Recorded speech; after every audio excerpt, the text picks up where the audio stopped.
정부가 아시아나항공 추락 사고와 LG전자 헬기 충돌 사고의 재발을 막기 위한 항공안전 종합대책을 내놨습니다. 내년부터 모든 조종사를 대상으로 비상 대응 능력에 대한 특별 훈련을 실시하고 기장의 기량을 재평가해서 운항 여부를 결정하게 됩니다.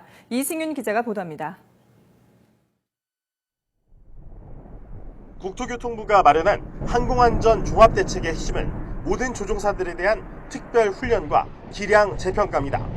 정부는 항공사고의 40% 가까이가 조종 과실이 원인인 만큼 한 번 조종사가 되면 기량을 재평가받는 경우가 거의 없는 현행 제도를 바꾸기로 했습니다.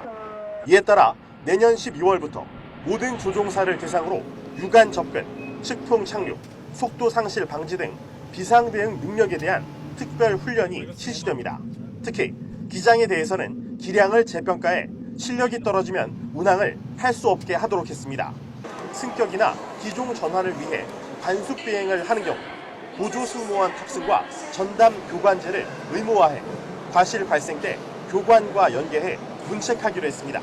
또 내년 6월부터 이착륙이 어려운 해외 공항을 특수 공항으로 추가 지정하고 관숙 비행 교관은 해당 공항의 운항 경험을 갖추게 할 예정입니다.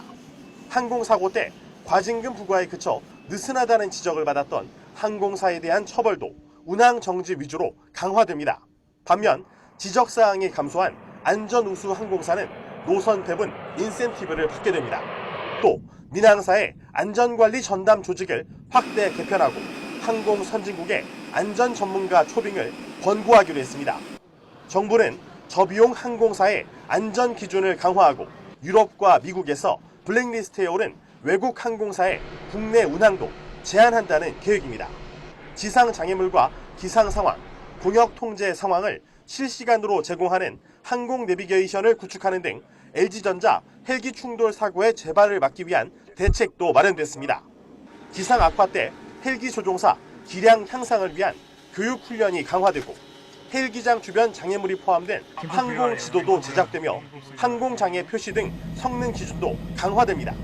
정부는 내일 공청회를 거쳐 의견을 수렴해 최종 보고서를 오는 29일 제출한 뒤 다음 달부터 항공안전 종합대책 시행에 들어간다는 계획입니다.